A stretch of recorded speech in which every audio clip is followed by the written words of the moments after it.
Hello and welcome to TAL Radio. At TAL, we connect those who are willing to give to those who are in need. My lovely audience and my dear listeners, you are listening and watching to a wonderful series called Self Coaching. And I'm sure all the episodes that have gone by, if you haven't heard them, if you haven't watched them, please then subscribe to our YouTube channel and listen to them. You can actually listen to all our podcasts on self coaching on Spotify as well. And whenever I talk about self coaching, I do not get anybody else in my mind except Andrew. Andrew, welcome to Child Radio. Pleasure to have you once again with us. Hi, Sandy. Great to be here again. Thanks a ton. And the backdrop is a little different today. And I'm sure the audience who've been following us for the past, I don't know, many weeks must be wondering where you are. A change in location, change in place? Yeah, I'm in Manchester in the UK today, and it's raining. So it's always raining. I was born here in Manchester, so I can say that. But I'm traveling, and that's where I am today. Lovely, lovely. So, I think it's a very heavy topic that we would be discussing today. In fact, all the topics that we have probably talked about are very important, crucial in a leader's life. But this one, I think it is just not about leaders, it's about everybody as such. Emotional intelligence. So, what is emotional intelligence and why it is so crucial for leadership? That's a good question to start with. And emotional intelligence sometimes is called EQ as well, or EI, so they can be used interchangeably. The best way to think about this is whenever I feel emotions, and that could be fear, anger, happiness, love, whatever it is, or whether I see that in other people, so I feel the emotion in somebody else. So that might be, again, frustration. It might be, just a fantastic, happy event that's happened, but they feel it in somebody else. Or the emotional intelligence in a relationship, you can feel the energy between us sometimes, whether it's positive or negative. The emotional intelligence is all about how we respond to those emotions that we're feeling internally with somebody else or in relationship. And it's about how we manage those emotions. So many leaders, many people out there will know there are certain parts of the world where emotions are very easily seen and are felt through passion and energy. And then there are some where they're managed very collectively. The UK is one of those places where we're very reserved sometimes and don't always show our emotions. So emotional intelligence is really consciously managing our emotions on a daily basis to make sure that we are effective and we get the most out of other people in our relationships. That was a very beautiful description. And I really liked when you gave examples, especially when you talked about there are a lot of parts of the world where people generally express their profoundness or the kind of joy or whatever they feel. It's publicly visible. And I think Americans do that a lot, which is a lovely thing. But when you Absolutely. talked about, yourself that in UK people are a little reserved, I believe it's the whole European continent, and somehow people think that they're cold, but it's not that they're cold; they're just reserved. Absolutely. This is But if we look at Italy, for example, so we would say, I know a lot of Italians, the Italian people generally are very passionate, very expressive. You know when an Italian's not happy and you know where they are happy, but that's because they're managing their emotions in such a way. There's nothing wrong in being those things, but it's managing them properly to be deliberately expressing that emotion in that moment because it's the right thing for the relationship. all right. Another example. Okay, so we have just now, we understood what is emotional intelligence, that is EQ or EI, and then there is IQ.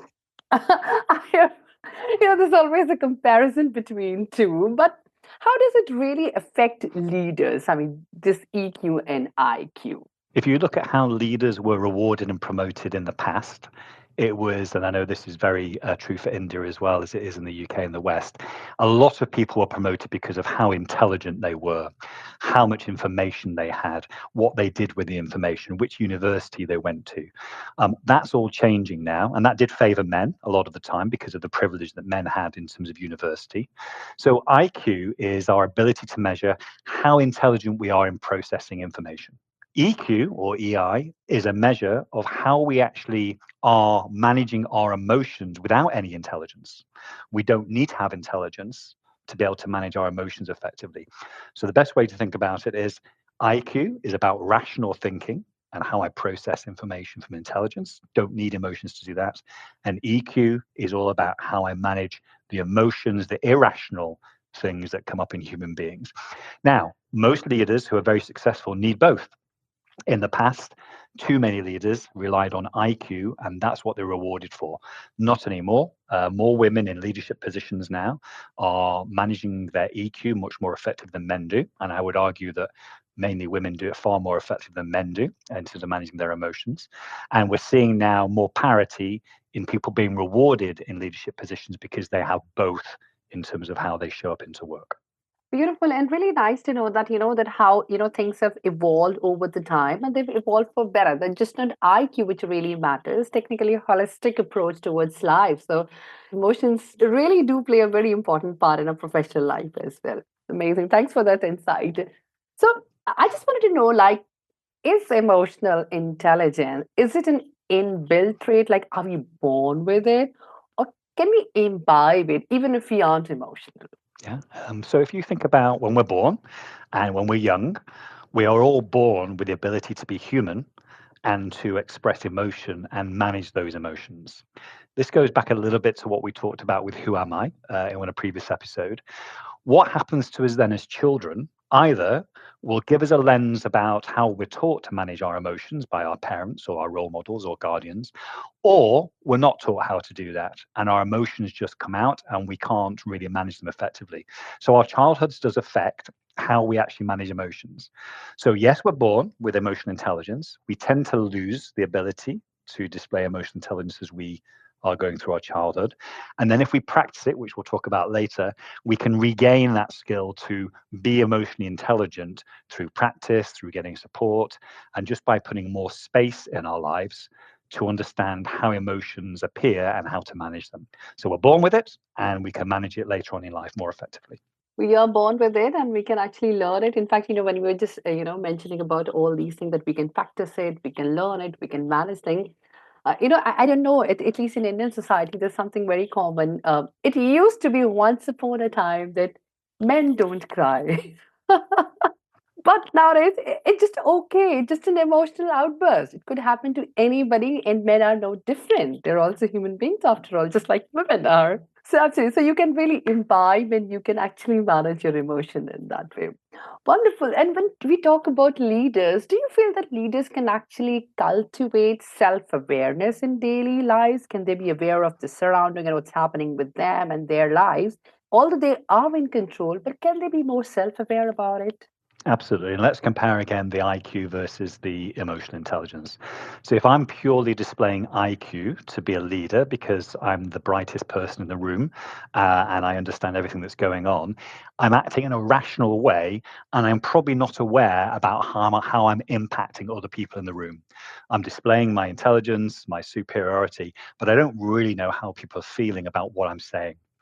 If I'm emotionally intelligent, despite the intelligence I have, which is IQ, I am aware of what I'm saying now, why I'm saying it, how people are responding around me to that, whether they're feeling positive, whether they're feeling negative, whether they're listening, whether they're not listening, because I'm aware of the emotions between us in the room. I'm not displaying my intelligence. So if I'm naturally gifted with emotional intelligence, I will be doing that generally and will then know how to bring a meeting to a conclusion or to make a decision.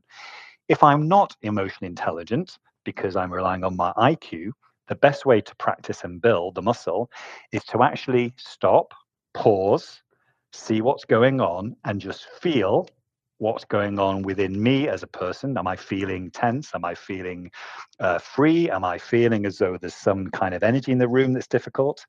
But just really feel that and just put a pause in place so I can then learn how to then display the emotion that's required, whether that's anger, whether that's frustration, whether it's love, whatever it might be. So it's very hard for very intelligent, rational people, but we can practice it just by being more aware about how we impact other people in our presence. Yeah, and I believe by practicing such things, it really helps to build a good rapport with your team as well. Absolutely, and Awesome. the team members respond well to that because there's real empathy and warmth as opposed to just a series of instructions from a rational perspective. True. And talking of leaders, they're always under pressure. I'm sure they are. I'm not one, so but since we know and you work with so many such leaders across the globe, they're always under pressure. Either it could be in any sphere. It could be to reach the targets, whatever it is, respective to their jobs. But how can they really manage their emotions under pressure? So there's three things that are important here. There's about, first of all, what I can do as an individual to manage that. So if I'm under pressure, what I can do is try and notice the feelings that are coming up for me as I feel this pressure. And this is really paradoxical, but if I actually notice those feelings and stay with them and accept them for what they are, what usually happens is they dissipate because I'm noticing them. So similar to meditation in that sense. So suddenly, what felt like a very high pressure situation, I'm putting into perspective because I'm noticing I'm letting some of those feelings go. So that's the first thing we can work on that. It takes practice, it's not easy to do. The second is by actually getting someone who's in relationship with us to actually bring perspective to what's going on. So a problem shared is a problem halved. It doesn't feel as though we've got much pressure because there's two of us now, or maybe three of us dealing with this problem. So that's the second thing, to get other people feeling how we might feel and share that. And then the third is actually linked to longer term goals. So it's about recognizing that a year from now or 6 months from now, what I'm feeling now is going to be insignificant because of what I'm achieving over that period. So a lot of it, again, is connecting with our feelings, allowing other people around us to connect to their feelings and sharing those, and then understanding that it's short lived and will soon pass. I really like the part, and whenever you say about, that we can reflect on ourselves, we can pause, but we can also, ask our loved ones to, scrutinize us. I think it's really a beautiful practice if we can get into our lives as such, to really ask, it could be anybody, somebody whom we are so close, and if they could tell something about us, that would really make a huge difference in our lives. It's a beautiful way to look at things. So moving ahead, how do you think that emotional intelligence can really improve relationships and team dynamics at a workplace? So if we look at how a team might operate in two extremes, so let's say we've got a team which is purely working on IQ. So all very bright, all very intelligent people. A good debate can be had, but it's around rational thinking. Once we finish that meeting, we may have agreement about what we're going to do, but we don't really know how people feel about the decision we've made. If we go to the other extreme of where we've got emotional intelligence in individuals and a team, we may be discussing what we're going to do, but we're actually really feeling the emotion that's behind those decisions we're making. It might be anger, fear, frustration, curiosity. It might be excitement. We feel those things. And therefore, when we finish the meeting, we have a better idea about whether people in the room are engaged with the decision that we're making. And therefore, being aware of emotional intelligence in a team and organization allows us to actually become more engaged in the decisions we're making on a daily basis. So that's the advantage of emotional intelligence. If we just relied purely on intelligence, you find this a lot in scientific organizations where the leaders are from a scientific background, PhDs, very bright, and yet what they've not done is engage the feeling and emotion within the rest of the workforce in terms of making those goals come to the fore. So that's the main way that it does benefit. And you can run organizations without emotional intelligence, and you can have short-term success. But in terms of long-term sustainable success, we need to engage with feelings of human beings rather than just tasks and things that need to get done. True. And when you mention scientists and all, I don't know if it's true or not, but we used to really read about a lot of things that, that they were always so much busy in their discoveries and inventions that they probably never had a personal life as such. That's what you Absolutely. read in their autobiographies. Yeah, absolutely. Awesome. So, do you feel that emotional quotient or emotional intelligence, if once you develop it, it can actually, you know, help to prevent burnout in leaders? Like everybody is stressed at a certain position. So, do you feel that it can really help them? It can. So, what leads to burnout normally is a lack of awareness. So, we're very busy, we take lots of things on, we tend to maybe not share, ask for help, and it's too late. We get to a point, I deal with a lot of clients that go through burnout, and it's because they've not been ready to admit and accept how they're feeling, and to open up to other people that they get to that point. So the way that emotional intelligence, if we practice it, helps reduce the chance of burnout is because we start connecting to how we're feeling. We start to connect the feeling to our health. We start to understand why we're feeling unhealthy.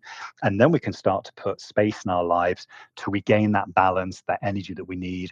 And if that doesn't work and we need support, we can then share our feelings again with our loved ones, our work colleagues, our boss at work, to actually again share with them what's going on for us in terms of our feelings and ask for some support and help. So it really does. If we just carry on being rational decision makers about trying to get through as much as we can in the day, it can actually disadvantage us in terms of health. It's hard. We've got to practice it. We've got to create the space for it. But again, it's connecting to how we're feeling and recognizing it's normal. It's a human reaction to have these feelings and just accept it. And it will pass. We've got to accept those. This too shall pass, as they Yeah, say. absolutely. So, I just wanted to understand, like, when I make a decision, so do you feel that emotional intelligence or EQ does actually play a significant role in decision making as such also? Yes, it does. So let's say I've got three different stakeholders that I need to get on side to get my decision to actually happen. Doesn't matter what the decision is. I can actually try and assume what they're thinking and what they're feeling about the decision I'm about to make and hope that they're going to buy into the decision. Or if I use my emotional intelligence, I can understand how I feel about the decision I'm going to make and what feelings come up for me with that. I can put myself in the other person's shoes of each of the three stakeholders from their perspectives about what the decision means for them in terms of impacting them negatively or positively. And because I can put myself in their position, I can start to feel some of the emotions they may be feeling because they're going to be different to mine. And what I can do then is put together emotions from one and another and a third to start thinking about how do I need to communicate this decision? What kind of messages do I need to get across? What do I need to be aware of about where the objections might be to my decision? Because I'm taking into account all the emotions of all the people that are the stakeholders. If I do that, I'm more likely to get buy in to my decision I'm going to make. If I don't do that, I might be lucky or I might be unlucky. But why take the risk? Why take the risk? That was wonderful and beautifully said. Thank So, you. I just wanted to know, like, what do you think, like, when we talk about big organizations, irrespective big or small, do you think that they can actually create an environment in which, they can foster and really prioritize emotional intelligence in their employees and the leaders? Absolutely. And I'm going to give two examples now of where organizations can learn from. So let's take family, for example. I'm going to do two extremes again. We've got a family where the role models, the guardians of the family, set down rules in a way that the family works that you're not allowed to display emotion. So you basically got to manage those emotions and never share them in that sense. And then you have a family that actually says, look, it's okay to feel these emotions, to feel sad, to feel scared. You've got to bring them out, and then we can teach you how to get through those and manage them over time because you're actually dealing with them. Same with school. Some schools are very strict and don't allow emotions to be shown. Some schools allow character to come through and understand how emotions manifest and help you in work. If organizations took those examples of where understanding their workforces about how they're feeling, what they're feeling about their managers, what they're feeling about their workload, what they're feeling about how they're showing up each day and the work they're doing, it means they can put things in place to help deal with those emotions and get more productivity from those people. So, yes, it does make a difference. It's harder to do in organizations than it is in schools and in families, but it's still possible. But it's got to start with a leader, the CEO, the divisional leader, to actually display that emotional intelligence in the first place so they role model it and then others can actually copy in that sense. That's very true. It actually starts with the leaders. It does. And as you mentioned that it's a little difficult, to impose such thing in an organization because resignation is pretty it's something that anybody can just come up anytime today, at least in today's work scenario. It is Absolutely. so volatile, so volatile. So moving on, I could you really share some personal experience or example where emotional intelligence really led to a significant role or a change in a leader's life, a change in the perspective. Yeah, so there was a leader that I worked with in the last year or so, where very bright finance leader individual, so very rational, somebody who was rewarded for being good with numbers, who was promoted into the role of a chief executive position. It was a small company, but chief executive position. And that individual needed to learn that what they were valued for now was not the fact they were good with numbers, but they had to lead and be good with people. Now, they were already fairly good with people, but they needed to learn to let go of the rational side, the finance side. So, what they did is working with me, they started to actually firstly work on their own emotional management. So, recognizing they had feelings, recognizing they could manage them, recognizing when those feelings impacted key relationships in the team, and they started to work on their own emotional intelligence. Once they'd done that for about 2 or 3 months, they could start then to understand how they could develop more emotional intelligence within their team. And this is a big shift, by the way. So the team members were saying, well, hold on, you seem to be changing quite a bit because we never saw this in you before.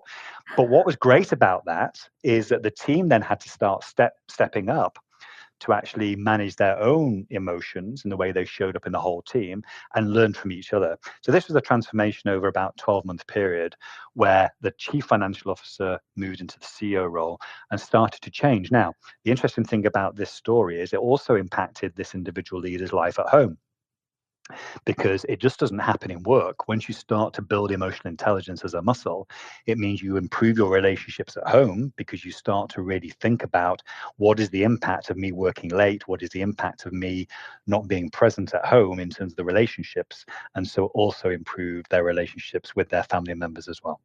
Well, I imagine somebody is so great with and good with numbers, and they have to develop a skill because being good with numbers is itself a very huge skill, and now It they is. have to develop. Well, I'm sure it must have been a pretty task, big task for you, but beautiful to know that story. So, are there any practical ways or like daily habits that somebody can, acquire emotional intelligence and practice it and develop it if they do not have it?